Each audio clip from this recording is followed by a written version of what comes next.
स्पष्टीकरण. शाहिस्ते खानाची स्वारी. विजापूरच्या आदिलशहाचे शिवरायांपुढे काहीच चालले नाही.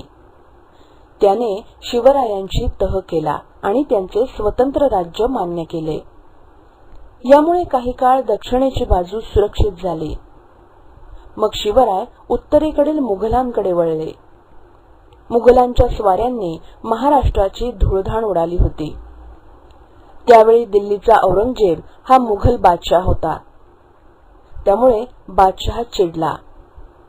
त्याने आपला मामा शाहिस्ते खान याला शिवरायांवर पाठवले.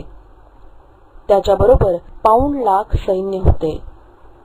शिरवळ, शिवापूर, सासवड अशी गावे घेत तो आला.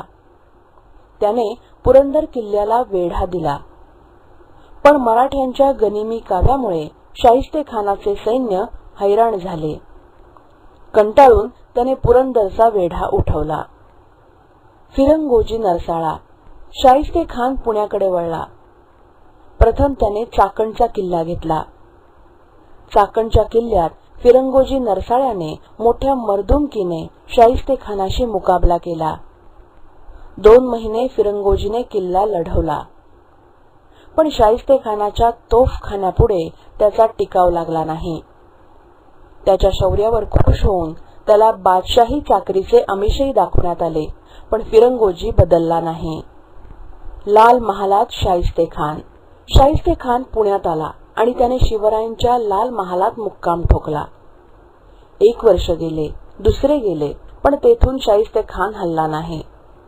तो रयतेची गुरे ओढून नेत आणि शेतीची नासधूस करी. अशा रीतीने त्याने पुण्याच्या भोवतालचा मुलूक उद्ध्वस्त केला. धाडसी बेत. शाहिस्ते खानाची खोड मोडायचीच असे शिवरायांनी ठरवले. खान लाल महालात होता हे एक शिवरायांच्या दृष्टीने सोयीचे होते.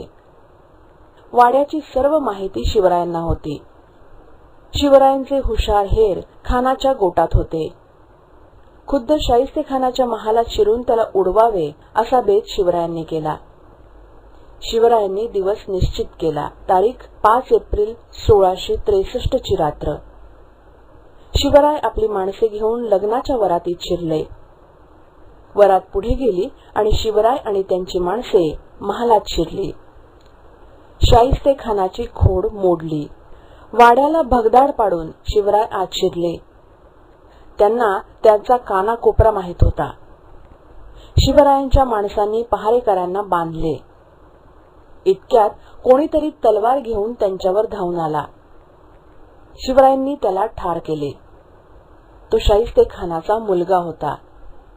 त्यानंतर शिवराय खानाच्या महालात घुसले. शाहिस्ते खान खिडकी वाटे पळू लागला. तो उडी टाकणार तोच शिवरायांनी त्याच्यावर वार केला. खानाची 3 बोटे कापली गेली. शिवराय आणि त्यांची माणसे सिंहगडावर गेली. शाहिस्ते खानाने हायच खाल्ली. आज बोटे तुटली, उद्या शिवाजी आपले शीर नेईल अशी त्याला भीती वाटू लागली. औरंगजेबाला हा प्रकार समजताच त्याने खानाची रवानगी बंगालला केली.